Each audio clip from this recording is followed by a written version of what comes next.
Bueno, pues una vez más, mis amados, buenos días. Buenos días, buenos días. Es un privilegio estar una vez más en este lugar para traer la hermosa palabra de nuestro Dios. Estos cantos están verdaderamente hermosos, mis hermanos. Son cantos que nos ayudan a entender que es por fe y no por vista, ¿cierto? Es muy interesante que estamos a punto de entrar a nada más ni nada menos que a la galería, al Salón de la Fama, como es así conocido el capítulo 11 de la Carta a los Hebreos, el Salón de la Fama de los héroes de la fe. Estamos a punto de entrar, pero hagan de cuenta que vamos a entrar y vamos a tener una visita guiada. Y nuestro guía nos va a explicar algo. Nos va a explicar algo, como dicen versículos 1, versículos 2 y versículo 3. Nuestro guía. Caray. ¿Alguien se quedó con el separador de mi Biblia, hermanos? Acá está. Perdónenme. Nuestro guía, como buen guía, nos va a explicar que vamos a entrar a la galería de los héroes de la fe. Pero antes de entrar a esta galería y empezar a ver a uno, ¿se acuerdan que nosotros teníamos aquí varios cuadros, hermanos? ¿Se acuerdan?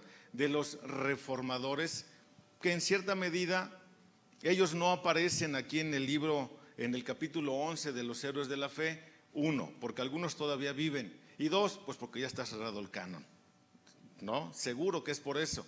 Pero el autor de la carta nos dice esto: ahora bien, la fe es la certeza de lo que se espera, la convicción de lo que no se ve, porque por ella recibieron aprobación los antiguos. Por la fe entendemos que el universo fue preparado por la palabra de Dios, de modo que lo que se ve no fue hecho de las cosas visibles. Hasta ahí. Solamente vamos a estudiar estos 3 versículos y entonces nuestro guía nos va a dar una introducción para saber con qué nos vamos a encontrar. Estos héroes de la fe, pero ¿por qué héroes de la fe? ¿Por qué héroes de la fe?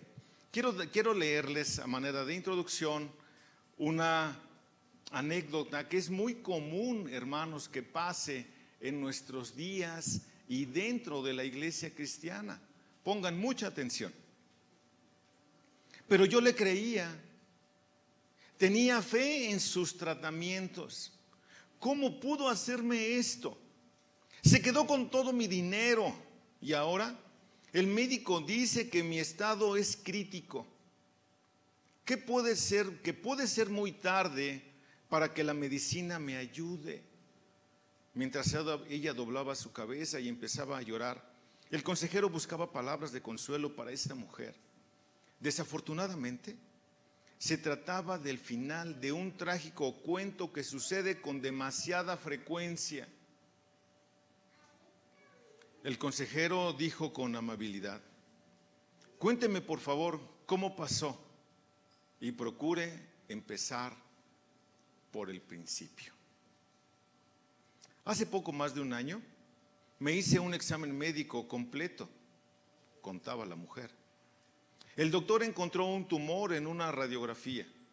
El diagnóstico no fue bueno y el tratamiento que ese doctor sugirió era muy caro. Tampoco pudo prometer que la terapia me curaría. Entonces, por casualidad vi un anuncio que anunciaba a un espiritista que sana por fe. Y decidí llamar. Este hombre me contó muchas historias de personas que habían sido completamente sanadas de lo mismo que yo tenía. Sus historias eran increíbles. Él me dio tanta esperanza.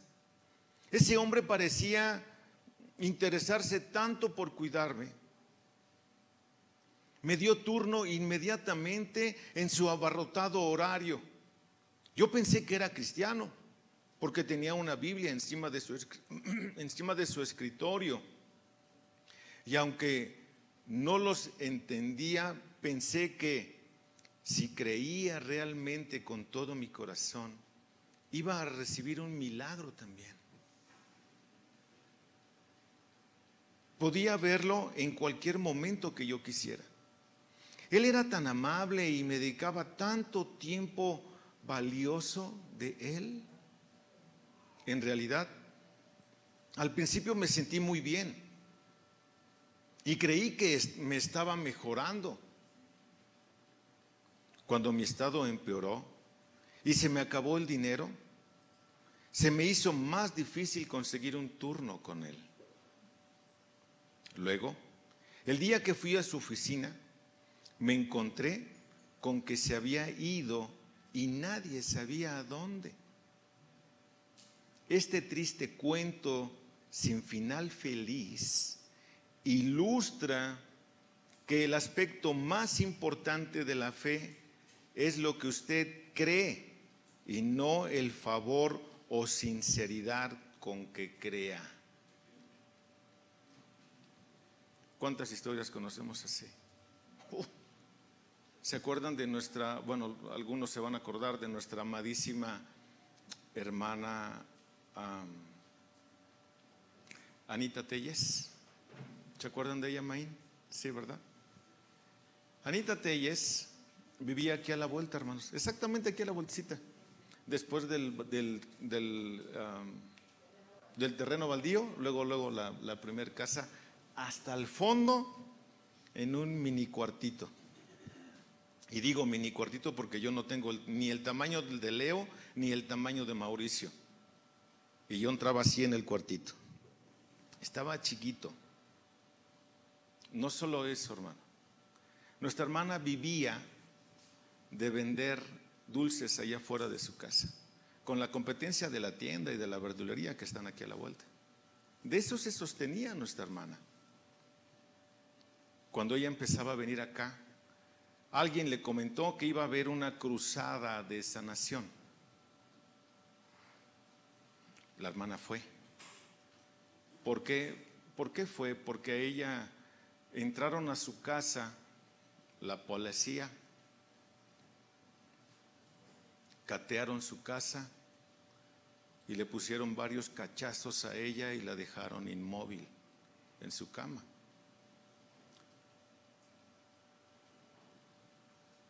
Va a esta cruzada y obvio quería ser sanada porque perdió movilidad, quedó con problemas pulmonares y quería ser sanada. Pero de entrada tenía que caerle con 500 pesos. No solo eso, ella como pudo consiguió sus 500 pesos, hermano.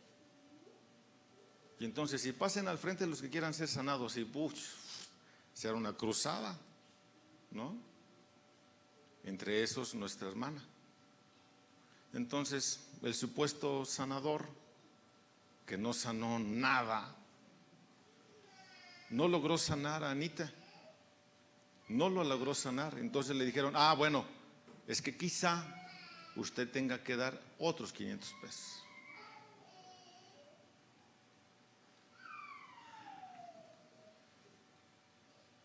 Ella tenía fe. Ella tenía fe. Con esto, hermano, podemos llegar a preguntarnos entonces con mucha facilidad, ¿qué es la fe? ¿Qué es la fe? Porque el autor de la carta, ¿se acuerdan? Hace 2 predicaciones nos puso, pero barrió con todos. Y nos dijo que si no nos aplicamos todos vamos derechito al infierno. Y la predicación pasada ya fue un poquito más suave, diciéndonos qué es lo que tenemos que hacer para evitar la apostasía, ¿te acuerdas? Y hoy, hermano, nos va a hablar de la fe. Si hay algo que tenemos que tener contundentemente todos y cada uno de nosotros es fe, porque no es por vista, es por fe, ¿cierto? El escritor se deleita en relatar la historia de los héroes de la fe que figuran en la Escritura. ¿Por qué? Porque van a ser ejemplo para sus lectores originales y por supuesto va a ser de ejemplo para ti y para mí.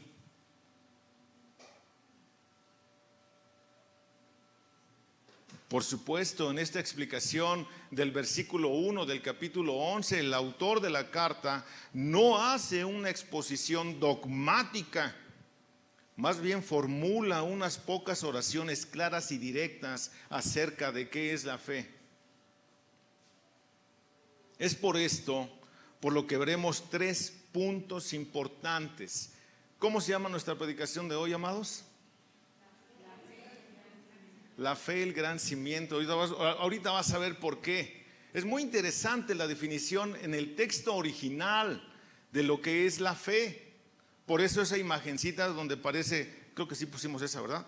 Donde se ve un cimiento y se ven unos pies parados en ese cimiento. Ahí está, gracias mi hermano. ¿Dónde estás parado? ¿Dónde estás parado? ¿Han visto ese comercial que pasan de las, no sé ni qué galletas son, pero son unas galletas donde hablan de la suavidad? No sé qué es, no sé qué galletas son, pero ¿estás parado allí en eso de la suavidad o estás parado en el cimiento de la fe? Es por eso que es importante es muy importante ver 3 puntos acerca de esto. Primero vamos a ver qué es el cimiento de la fe. Es la definición de la fe que el propio autor nos da. 2, el testimonio de los antiguos. Y punto número 3, el ejemplo de la fe. Así lo estructura el autor de nuestra carta. Así lo tiene estructurado y por eso es necesario que nosotros nos vayamos con tiento pero muy rápido. Con tiento pero muy rápido, porque para poder explicar el versículo número 3, que es el punto número 3 que vamos a desarrollar, el versículo 3 lo tenemos que desarrollar frase por frase, para poder entender qué es lo que el autor de la carta está diciendo a sus lectores originales de que no pueden menguar en la fe. No pueden hacerlo. Así que mis hermanos, para entrar de lleno a nuestro texto, les voy a rogar por favor que en fe inclinen su rostro y pongamos este tiempo delante de nuestro Dios. Eterno Padre Celestial, Dios Todopoderoso, Creador del cielo y de la tierra, te alabamos, mi Señor, te bendecimos y te damos muchas gracias, Padre nuestro, porque nos diste una fe salvadora para poder creer en el sacrificio de nuestro Señor Jesucristo, que es por gracia para el perdón de nuestros pecados. Y ahora, Señor, nos has dejado tu hermosa palabra, como lo acabamos de cantar hace un ratito, para poder cultivar la fe y estar siempre bien protegidos, bien fortalecidos en lo que tú demandas de cada uno de nosotros. Señor, ruego tu inmensa misericordia para que me uses y pueda yo exponer con claridad este asunto de la fe en la cual todos hacemos bien en estar atentos. Úsame, Señor, te lo ruego en el precioso nombre de nuestro Señor Jesucristo. Amén. Muy bien, entonces, punto número 1, entendiendo el cimiento que es la fe, o una definición de la fe. Vamos a entender qué es un cimiento. El cimiento, tú sabes, pues es la parte que primero se pone cuando vas a hacer un edificio. Si tú levantas un edificio sobre la arena, la Biblia lo dice, pues fácil, va a llegar la tempestad y adiós, Nicanor, te quedaste sin nada, ¿no es cierto? Hace algunas semanas, hace algunos días acaba de desplomarse un edificio en Estados Unidos, ¿te acuerdas? Con todo y habitantes adentro. Todavía tienen la esperanza de contar a gentes con vida, pero se desplomaron 12 pisos. Yo creo que es literalmente imposible que haya alguien con vida ahí adentro todavía. ¿Pero por qué crees que se desplomó? ¿Qué le falló? Los cimientos, ¿cierto? Los cimientos es lo que hizo que se derrumbara. Entonces el cimiento debe de estar bien puesto. Mi fe debe de estar bien puesta, ¿dónde? La Escritura lo dice con claridad, en Jesucristo, que Él es la principal piedra del ángulo. Él es la principal piedra del cimiento. Ahí debe de estar puesta mi fe. Por eso es el cimiento, hermano, para que yo pueda seguir adelante. Al estudiar este versículo es importante notar, la fe. La palabra fe en el Nuevo Testamento tiene muchas acepciones. Por ejemplo, cuando los cristianos judíos a quienes Pablo había intentado destruir, hablaron de su fe en Cristo y dijeron, como lo dice Gálatas en el capítulo 1, versículo 23, me voy a ir un poco rápido, hermanos, necesito avanzar. El hombre que anteriormente nos perseguía predica ahora la fe que una vez trató de destruir. ¿Hablando de quién? De Pablo. De Pablo, él estaba en contra de la fe y ahora predica esa fe. La fe es en este caso es una confesión, algo muy parecido a nuestra manera de llamar el credo apostólico, ¿cierto? Los artículos de nuestra fe cristiana, sin embargo, este no es el significado de la fe que quiere transmitir el escritor de Hebreos. No es solamente una confesión. No se trata de levanten la mano todos los que han recibido a Cristo en esta mañana y no, el autor no está haciendo eso. El autor quiere ir más allá, más profundo.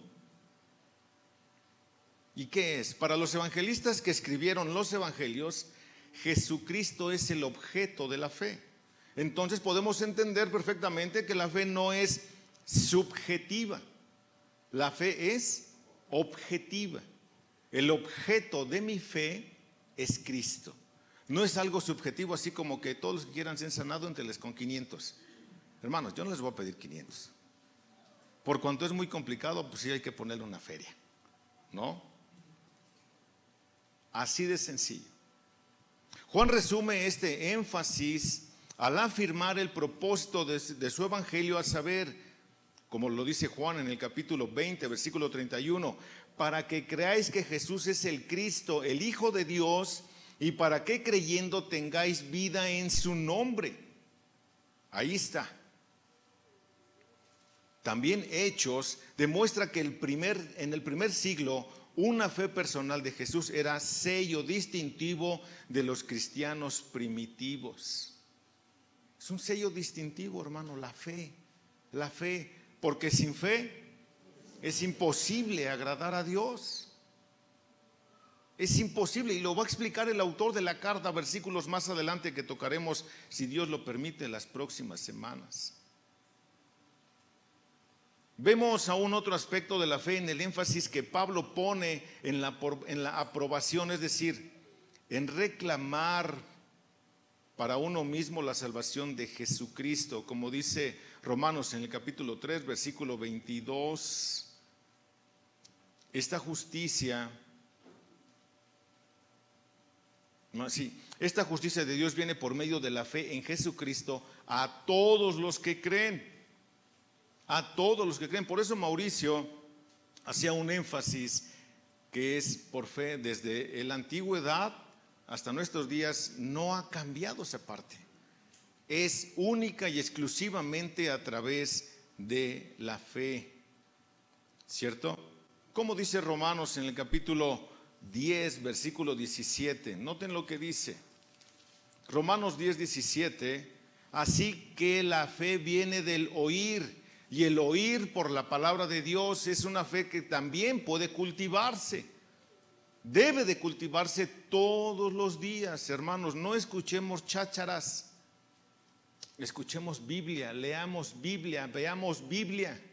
Recuerden, para que, como decía John Stott, para que entonces corra biblina por nuestras venas y la vida sea de una forma diferente. El autor de los Hebreos entonces reconoce estos aspectos de la fe que otros escritores del Nuevo Testamento especifiquen, ¿cierto?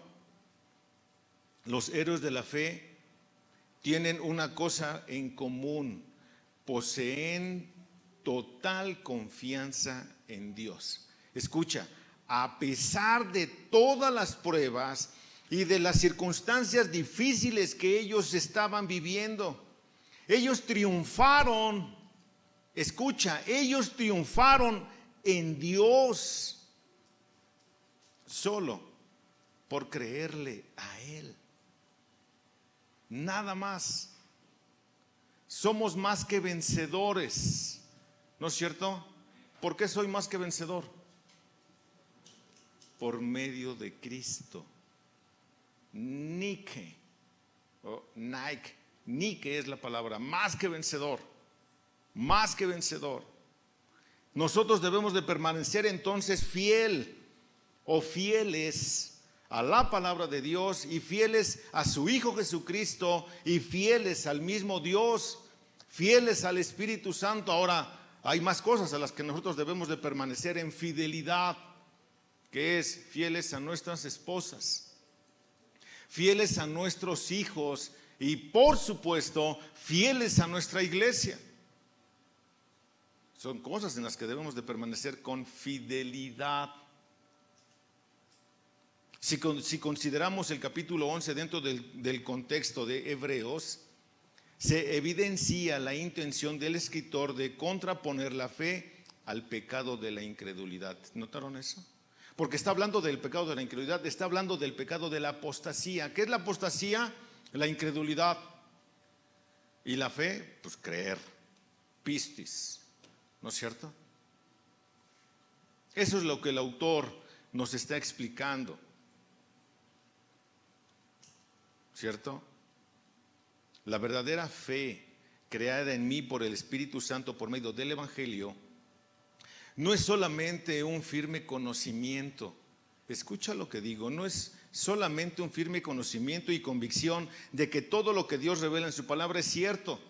No solamente es eso, no solo es eso, sino también una certeza profundamente enraizada de que no solamente a otro, sino también a mí me han sido perdonados los pecados.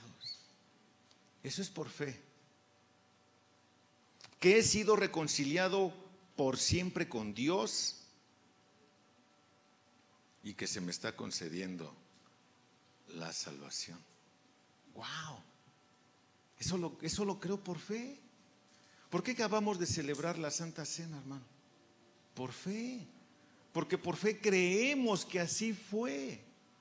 ¿No es cierto? ¿O quién de aquí de nosotros estuvo allí, en el Monte Calvario? Nadie, ¿verdad? Pero por fe lo creemos. El escritor de Hebreos entonces expresa la misma certeza por medio de una redacción mucho más concisa. Dice, la fe es estar seguro de lo que esperamos. Eso es la fe. Ahora, quiero darte la definición estricta dice el texto. Estoy en Romanos, perdóneme. Con razón no era lo que yo quería. Ahora bien, la fe es la certeza de lo que se espera, la convicción de lo que no se ve. La certeza. Esta es súper interesante, esta palabrita. Es sumamente interesante en el texto original. Es la palabra hupotasis. La hemos escuchado en otras ocasiones. Es muy interesante. Y esta palabrita significa, ustedes lo saben, estar debajo de. Así, hupotasis. Pero en este texto tiene un significado un poquito diferente. Escucha. Es igual a documento legal para efectuar una transferencia de propiedad y mostrarle el derecho legal para poseerla. ¡Wow! Entonces es el cimiento, la fe, porque es un título de propiedad. Explícamelo mejor, pastor, porque me estoy haciendo bolas. No te preocupes, yo también. ¿Ok? No, ahí te va un título de propiedad, citado en la Escritura respecto al mismo punto. Efesios en el capítulo 1, el apóstol Pablo está hablando de que el Espíritu Santo es ¿qué? Ok, las arras. Por ahí escuché que alguien dijo que son las arras. es las arras de nuestra herencia. ¿Te acuerdas qué es eso? Es el depósito legal o el depósito en garantía que Dios nos hizo como pertenencia de Él. De que nadie nunca, esto es impresionante, hermano, de que nadie nunca jamás podrá arrebatarme de su mano. Eso es lo que significa esto.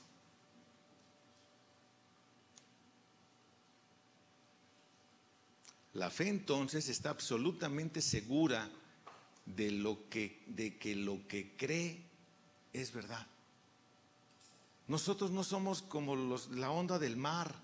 Tú avientas una piedrita en el agua. ¿Y qué pasa con la piedrita? ¿Qué pasa con el agua?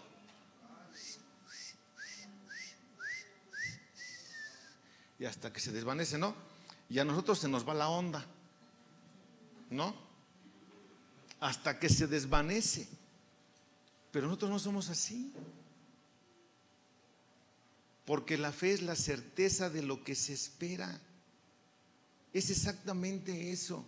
No es una esperanza que se hace ilusiones en cuanto al porvenir, sino que mira al porvenir con absoluta convicción. Eso es la certeza, hermano. Recuerda bajo qué condiciones estaban los autores, los destinatarios originales. ¿Bajo qué condiciones? Estaban perseguidos. Les estaba costando la vida ser cristianos. Y por eso el autor les dice: no tengan miedo. La fe es la certeza de lo que se espera. Ay, ¿qué nos espera? Que a todos nos den chicharrón en la hoguera, seguro. El Nerón, ya ven cómo es, ¿no?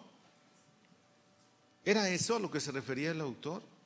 No, mi hermano. En los primeros días de la persecución trajeron a un humilde cristiano a los jueces. Es una ilustración, escucha. Ahorita vamos a decir de quién estoy hablando. ¿Dónde me quedé? En los primeros días de la persecución trajeron a un humilde cristiano a los jueces. Y él les dijo que no podían hacerle nada para hacerle vacilar. Porque él creía que si era fiel a Dios, Dios estaría con él. ¿Tú crees de verdad?, le preguntó el juez, que los que son como tú van a ir a Dios y a su gloria.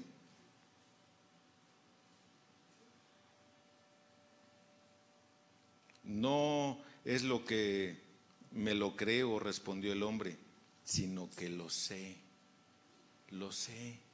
que todos los que son como yo irán a la gloria de Dios, pese a lo que pase.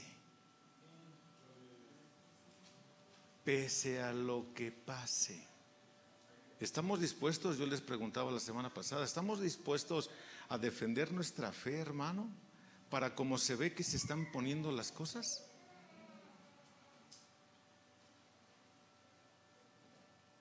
Hubo un tiempo cuando Juan Bunyan, ¿saben quién es? ¿Quién es? El autor de El Peregrino. El autor del Peregrino estaba angustiado por la inseguridad. Es parte del libro. Todos piensan que su religión es la verdadera, se dijo. Los judíos creen que es la verdadera.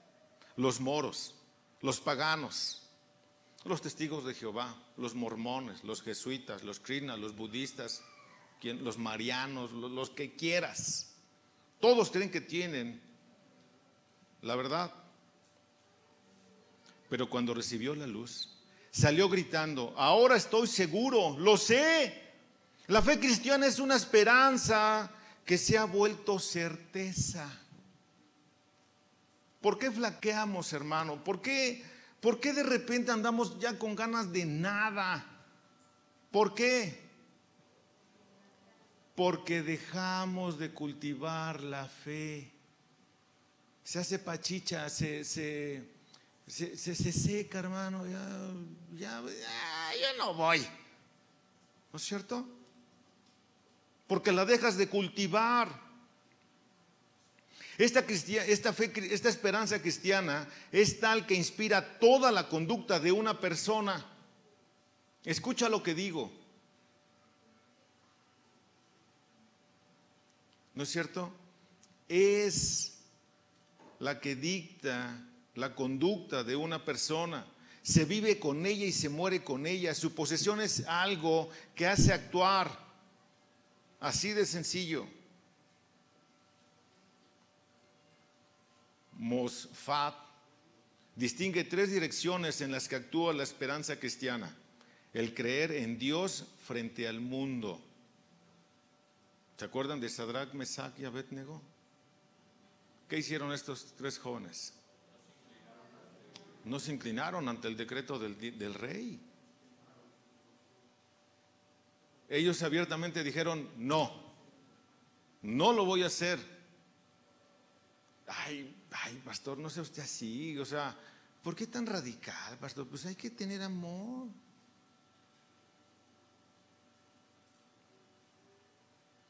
O resulta que nosotros estamos locos, Lucas, y que todos aquellos del movimiento LGTB están bien. ¿Tu fe te alcanza para decir no es cierto? ¿Estás dispuesto a sufrir por defender tu fe ante el mundo? Nada más se oyó un amén. Está bien. Como dijera aquel, peor es nada, ¿no? La esperanza cristiana es creer en el Espíritu frente a los sentidos. Los sentidos dicen que escojamos el placer del momento. Vamos a escondernos, no sea que nos vayan a matar. Vamos a escondernos, no sea que nos vaya a dar el bueno. Pero el Espíritu nos dice que hay algo que vale mucho más. El cristiano cree al Espíritu más que a los sentidos.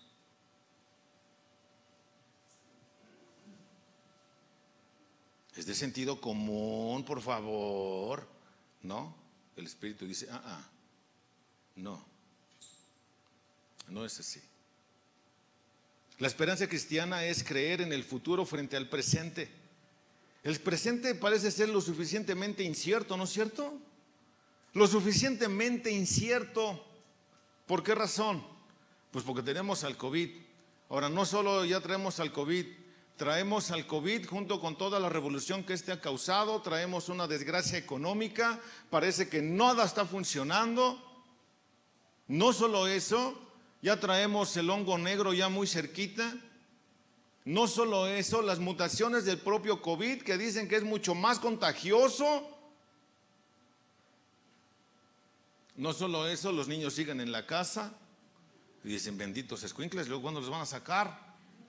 No, hermano, estamos listos. Te digo eso para que despiertes y te rías, hermano. Pero es una bendición tenerlos en casa, ¿que no, Amelia? ¿Sí o no? Eso significa no entendí. ¿No es cierto, hermanos? Es una bendición, si lo vemos desde ese punto de vista, que estén en casa, porque los estamos cuidando y adoctrinando para prepararlos para cuando salgan. ¿No es cierto? Es lo suficientemente incierto todo esto. La economía se sigue cayendo y cada vez hay menos empleo, cada vez hay menos oportunidad, y la que hay está mal pagada. La pregunta que cabe hacernos es, la esperanza cristiana es creer en el futuro más que en el presente. Yo creo más el futuro que el presente. El presente es muy incierto. Todo este movimiento que empezó en 1946 en Estados Unidos, pero obviamente ya venía desde Europa con todo este movimiento del feminismo y todo lo que estamos viviendo hoy. Es muy incierto. Tenemos prohibida la reconversión. Yo como pastor no puedo hablarle a alguien del movimiento porque me pueden meter a la cárcel 5 años.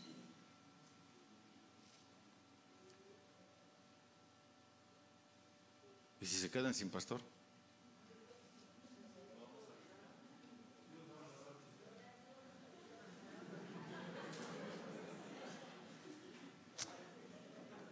pues traemos otro, pues qué, ¿no? Hace mucho tiempo, Epicuro decía que el fin principal de la vida era el placer, pero no quería decir lo que muchos piensan. Insistía en que debemos tener una visión dilatada. Lo que parece atractivo al momento puede traernos dolor en el futuro. Lo que nos hace un daño terrible en el momento puede que nos traiga felicidad a la larga. El cristiano está seguro de que a la larga nadie puede desterrar la verdad, porque grande es la verdad y al final prevalecerá.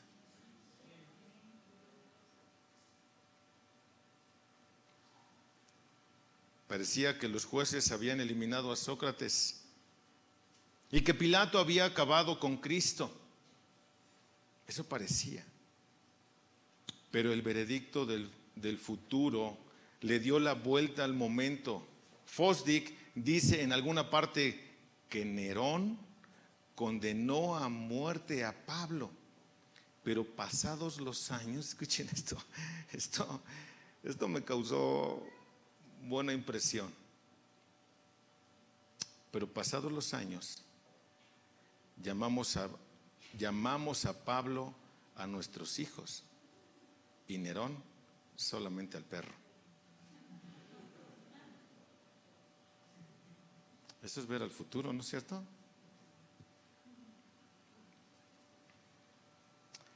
¿Qué vamos a hacer, hermano? ¿Realmente estamos cimentados? ¿Nuestra fe está bien puesta?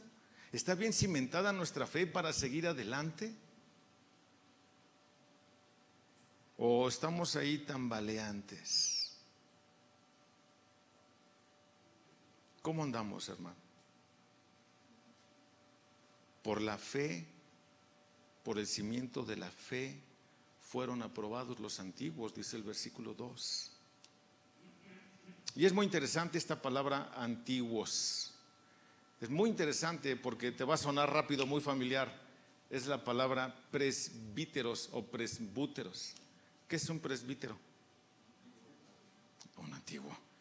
Ya aprendió griego. ¿Qué es un presbítero? Un anciano. Pero nota que aquí no está hablando de los ancianos de la iglesia ni de... No, está hablando de los que están llenos de canas en la cabeza. A eso es a lo que se refiere el texto. Es muy interesante, ¿cierto? Es por su fe que los hombres de antaño, los ancianos, los viejitos, recibieron testimonio. La fe demostrada por los antiguos obtuvo para ellos la aprobación de Dios. La aprobación de Dios. Los ancianos, hermano, ese es el testimonio. Ellos estuvieron parados en esta fe que fue inamovible. La persona de la antigüedad o las personas de la antigüedad alcanzaron buen testimonio de Dios por su fe y nada más que por su fe. Y esto lo vamos a ver más adelante cuando el autor empieza a hablar de Abel. Y se remonta a los primeros, ¿no? Abel fue el primer mártir, por decirlo de alguna forma, ¿no? Por creer. Este versículo implica lo que otras partes del capítulo deja claro, que Dios hace conocida su aprobación de quien confía en Él. Hace muchos años, hermano, hace como 10 años, di una predicación basada en la carta a los Romanos que fue titulada ¿Qué huella quieres dejar? Así, ¿qué huella quieres dejar? ¿Qué podrán hablar de mí cuando yo no esté? Y si Dios quiere, esta iglesia siga. No sé si vas a estar tú aquí, pero de que te vas a acordar, te vas a acordar. ¿Qué podrán decir de mí? Uy, ese pastor era, pero lo que Judas dejó empeñado y no lo quiso sacar, ¿no? Otros podrán decir, ay, yo lo quería un montón, a pesar de cómo era. Seguramente esa va a ser mi hija, seguro, ¿no? ¿Qué huella estás dejando tú, hermano? ¿Qué impacto estás dejando? Varía la forma en la que muestra la aprobación, pero al igual que Enoc, ¿te acuerdas de Enoc? Versículo 5. Por la fe Enoc fue trasladado al cielo para que no viera muerte. Y no fue hallado porque Dios lo trasladó. ¡Wow! Solo por su fe. ¿Quién dice que ya no puedo? Dios no retarda su promesa, según algunos la tienen por tardanza, sino que es paciente para con nosotros, no queriendo que ninguno se pierda, sino que todos procedan al arrepentimiento. Dios es paciente. Si Él prometió, lo va a cumplir. Si Él prometió, lo va a cumplir. Quiero leerles un pedacito de un libro titulado ¿Cómo Occidente realmente perdió a Dios? ¿Y por qué muchos han claudicado en la fe? ¿Por qué muchos han claudicado en la fe? Este libro es de Mary Eberstadt. No sé si esté bien pronunciado, pero cuando menos así se escribe. Esta analiza algunas de las causas señaladas como los factores contribuyentes a que Dios saliera de la sociedad occidental. Escucha, que saliera de la sociedad occidental. Entre otras razones, la autora menciona algo expresado por Sigmund Freud, quien afirmó que el hombre posmoderno buscaba a Dios porque Él ofrecía seguridad. Pero ahora que la ciencia ha avanzado, el hombre busca esa seguridad en el progreso y así se explica la disminución de la religión, según la opinión del gran número de personas. O sea, ya no necesitan a Dios. Ay, qué anticuados, ay, eres un fanático religioso aburrido. Eso es lo que expresa, ¿no es cierto? Por supuesto que no es así. El problema radica en que cuando analizamos la larga lista de mártires que expiaron perseguidos o que fueron perseguidos, resulta evidente que el cristianismo no ha ofrecido seguridad que explique por qué el hombre continúa buscando a Dios en la fe cristiana. El cristianismo no fue una religión segura en la época de Cristo y de los apóstoles, ni lo fue en la época de la Reforma, cuando quemaron a tantos mártires, y tampoco lo es hoy. ¿Y entonces qué hacemos acá? ¿Por qué venimos hoy, hermano? Por fe, nada más por eso.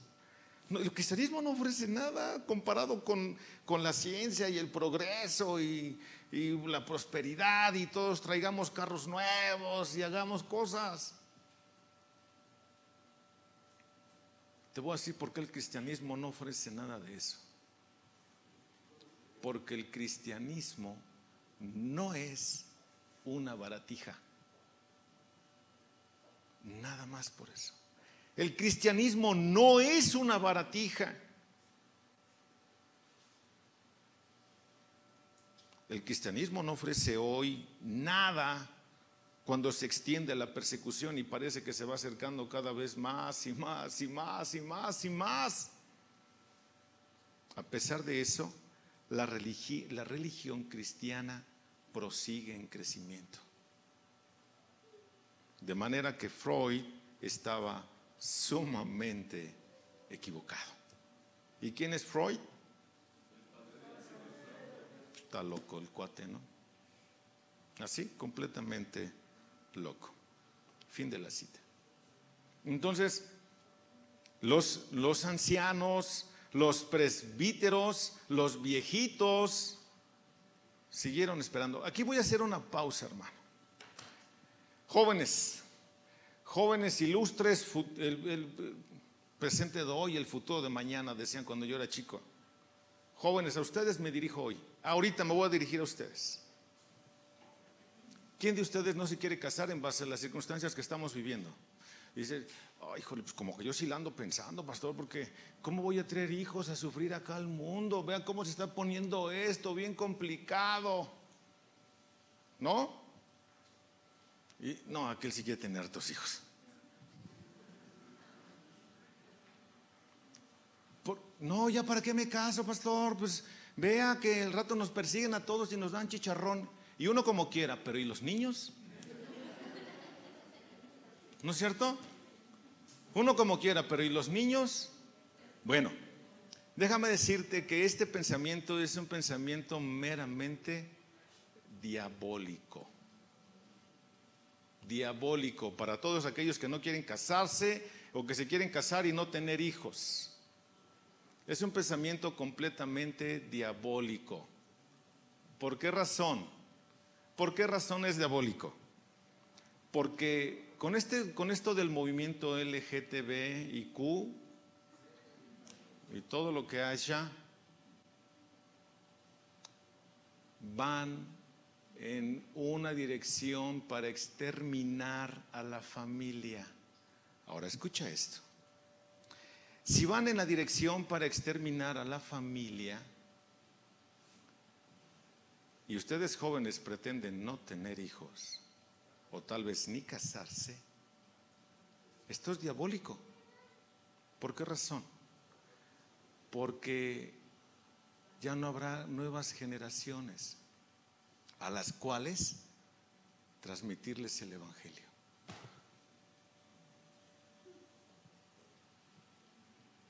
Ay, pero es que ¿cómo le vamos a hacer? ¿Y la fe?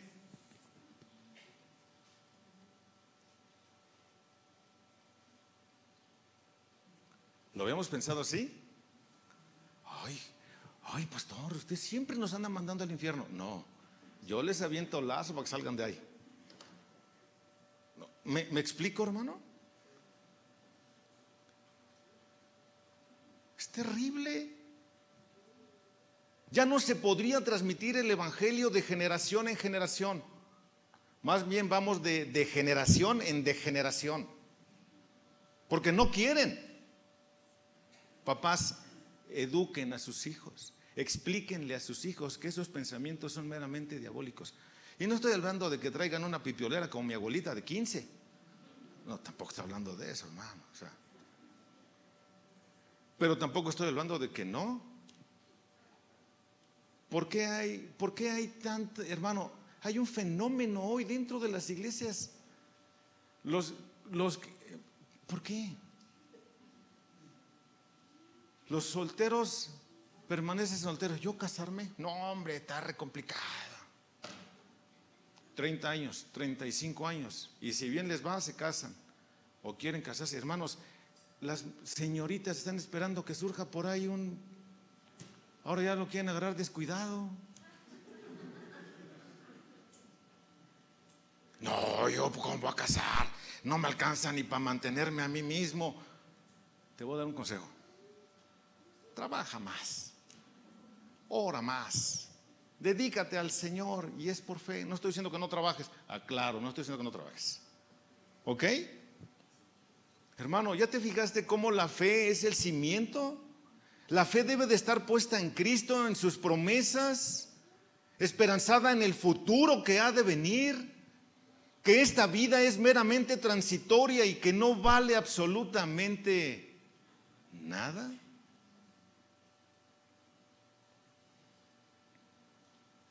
¿Quién es el que dijo que la vida no valía nada? Sí, José Alfredo. José Alfredo, la vida no vale nada. ¿Y no era cierto? Comienza llorando y así se acaba. ¿Pero por qué lloras? Porque no hay esperanza. Porque no tienes fe. Este tipo de predicaciones deben de animarnos, hermanos, decir, va, y va mi resto, yo sí me rifo. No, pues yo voy a orar por el Beto para que él se rife. No, yo voy a orar por el Arturín. No, hermano, sí, no dejen de orar por ellos, pero hagamos lo propio. ¿No? Punto número 3. Y ya casi acabo. Punto número 3. Por la fe entendemos que el universo fue creado por la palabra de Dios, de modo que lo que se ve no fue hecho de cosas visibles. Wow, esto sí está re complicado. Y bien, este puro versículo merecería una serie de predicaciones, pero como no sé si vamos a llegar a de hoy en 8, mejor se las doy de una vez. ¿Ok? Entonces es muy interesante que nosotros tenemos que ir analizando parte por parte. Ahora, con esto nosotros podemos recordar lo que dijo Job en el capítulo 3, versículo, perdón. Recuerden que yo comento lo que escribe Leo. Job capítulo 38, versículo 4. Vamos allá, si alguien lo encuentra antes que yo, por favor, se levanta y le da lectura. Job capítulo 38, versículo, right now. Pero ayúdame, bájate el para que te escuche. ¿Dónde estabas cuando yo fundaba la tierra? Házmelo saber si tienes entendimiento. ¿Qué hubo? No, Señor, ¿te acuerdas de Job? ¿Qué es lo que está pasando allá con Job? Job dice, no, a mí se me hace que tú gobiernas, pero re mal, ¿no? A ti se te van las cabras, Señor, pues. Y le dice el Señor a Job, sí, ven chiquitín. Ahora, siéntate tú aquí, donde yo me siento, y vas a juzgar a todo el mundo. Pero al mismo tiempo, y vas a tener que darle la comida al animal salvaje y al domesticado, que es bien mansito. No te debes de equivocar con nadie. ¿Y qué le dijo Job? Ay, tú siempre te tomas todo bien a pecho, Señor. Yo no me estaba bromeando. No el saque. ¿Dónde estabas tú?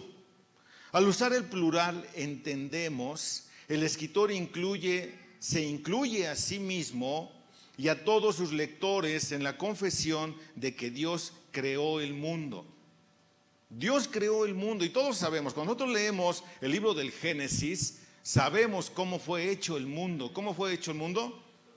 Por la palabra de Dios. Pero es muy interesante, mis amados hermanos, que la palabra usada aquí para palabra no es la palabra logos. Es sumamente interesante que no es la palabra logos, pero cuando dice por la fe entendemos, es que nos cae el 20 del significado de algo. Eso, así de sencillo es esta parte. Nos cae el 20 de algo, entendemos la definición de algo. ¿Y qué es esta parte que vamos a entender o que iban a entender los lectores originales? Que el universo fue, ¿qué? Creado. La mejor traducción, ahí sí cabe mejor la traducción de las Américas, porque es preparado.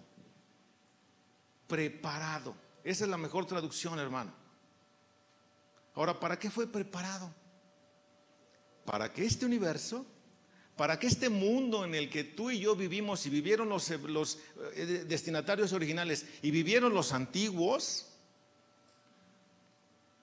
fue preparado para un uso específico.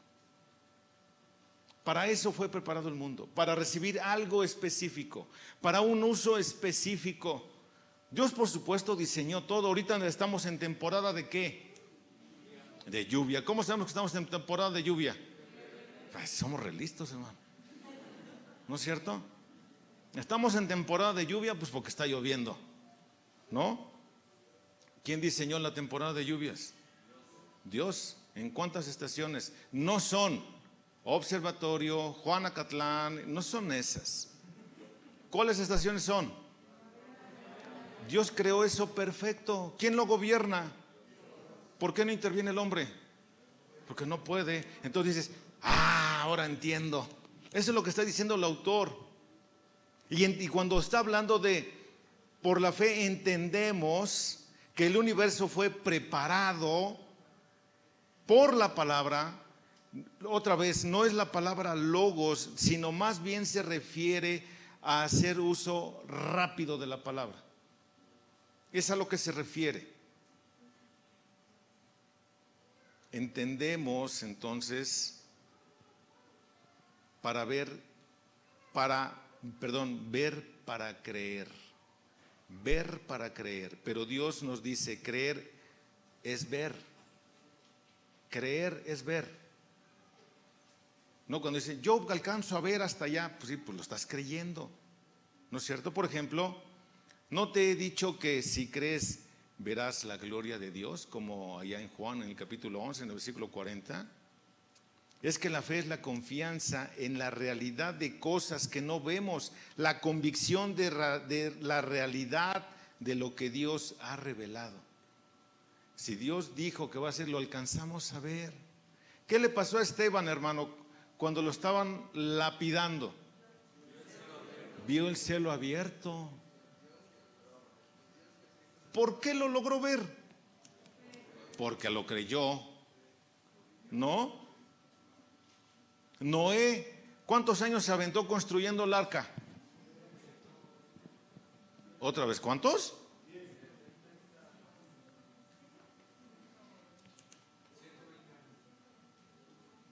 ¿Han leído por ahí Génesis capítulo 7?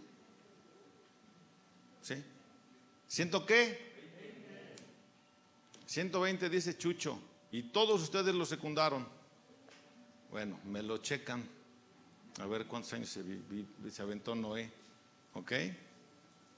¿Por qué Noé se aventó construyendo el arca más de 100 años cuando él no sabía ni siquiera lo que era llover? Y no era llover de yo vi, sino llover de caer agua. Porque lo alcanzó a ver. Él ni siquiera sabía que era llover, pero alcanzó a ver que ahí venía el diluvio. Y dijo, no, sí me apuro, pa. De tal manera que la construcción del arca fue un sermón anunciando que Dios iba a irrumpir judicialmente en este mundo. ¿No es cierto? Es por fe. Y tú y yo necesitamos, no, yo como Santo Tomás. Hasta no ver, no creer. ¿No? ¿Y qué le dijeron al Tommy? A ver, ven, mete tu mano acá. Ay, mete la mano. Si eres tú, Señor. Ay, mamá. ¿Te imaginas esa sensación? Por la fe. Es el primer caso en una serie de 21 usos de esta frase, por la fe. Después de todos estos casos, el escritor le dice a sus lectores que no le alcanza el tiempo para escribir acerca de algunos otros santos del Antiguo Testamento. Por eso nomás escribió de algunos poquitos. El universo fue formado, el mundo, ¿cierto? Este concepto incluye todo el esquema de tiempo y espacio. Además, Dios dio forma, estructura y orden al universo. Según el relato de la creación que encontramos en Génesis, Dios creó los cielos y la tierra, ¿no? Que por cierto es el primer versículo que aprendimos a leer en hebreo, ¿no es cierto? Cuando lo logramos leer y ya sé leer hebreo, hermano. Pues no sé qué significa, pero yo sé leer, ¿no? La palabra de Dios, este no es un término griego, logos, como ya les decía, sino rema, que se usa de la palabra hablada. Este uso entonces se refiere a la creación por la palabra de Dios. Dios dijo y fue hecho. Así de sencillo. Dios dijo y fue hecho, es a lo que se refiere. Esta afirmación de fe llega a ser el concepto del mundo del cual los creyentes viven en sus vidas terrenales. Esto no rechaza la investigación científica, escucha esto, sino la ubica dentro de la perspectiva de fe. No la desechamos, sino, pues aquí va, fácil, no te rompas tanto la cabeza, ¿cierto? No fue hecho de lo que era visible. Dado que nadie estuvo presente al momento de la creación, no existen informes de testigos presenciales. Ya ¿se acuerdan de Job? ¿No? ¿Tú dónde estabas tú cuando yo decía, ay, ni estabas tú? El hombre debe depender de lo que Dios ha revelado acerca de la creación y del universo y de la información del mundo, de la formación del mundo.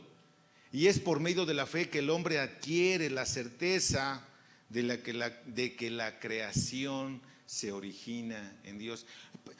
Pastor, ¿y los ovnis?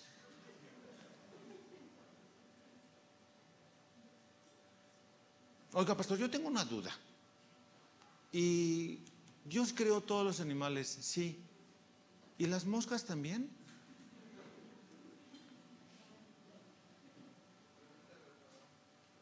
¿No? Pastor, ¿y los dinosaurios? Deuteronomio 29, 29, y con este termino. ¿Qué dice Deuteronomio 29, 29? El Señor Jesús le responde a Nico. ¿Te acuerdas de Nico? ¿No? Nico. Le dice, ay Nico, si no entiendes lo terrenal, ¿cómo te voy a explicar lo celestial, mi chavo? Si andas, pero ¿qué dice Deuteronomio 29, 29, hermanos?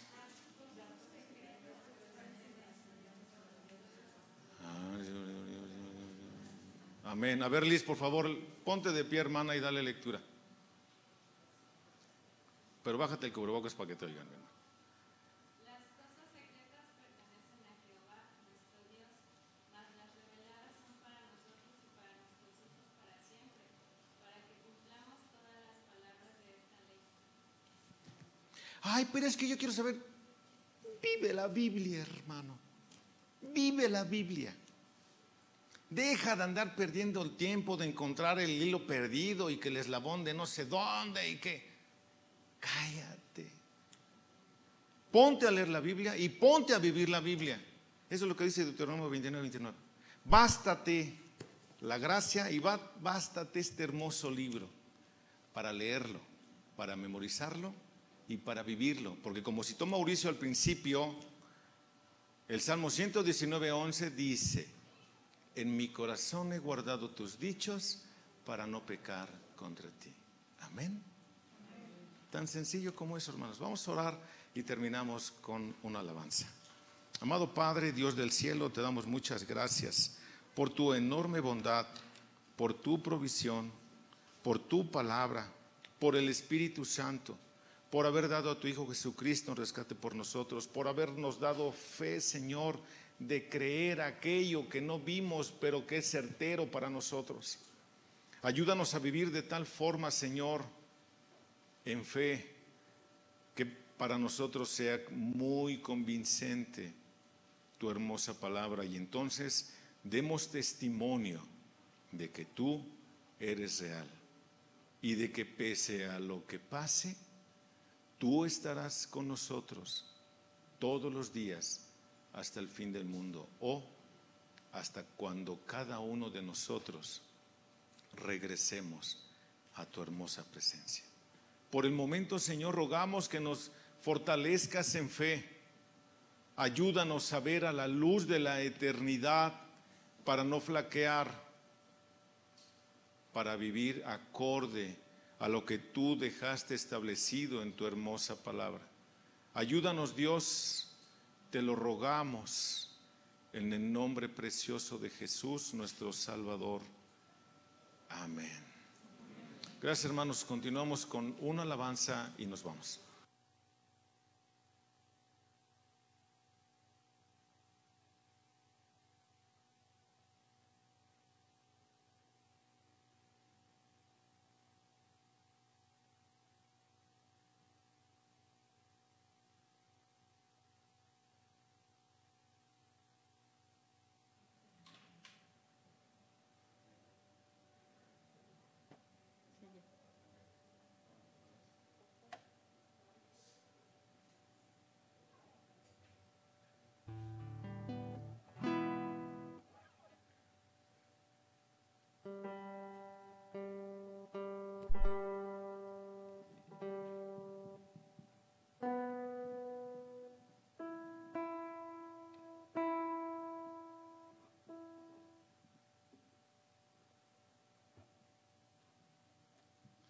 Cantemos nuevamente por fe.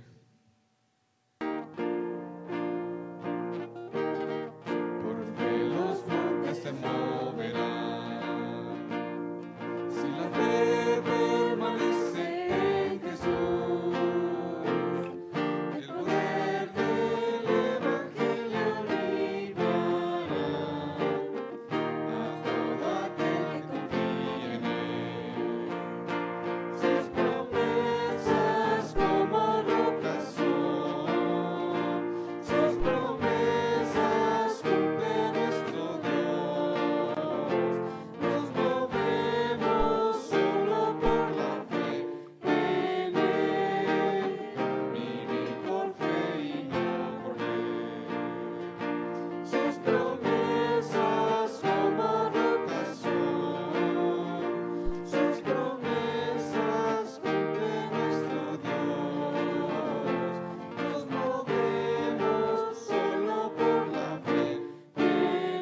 estamos despedidos. Que Dios les bendiga.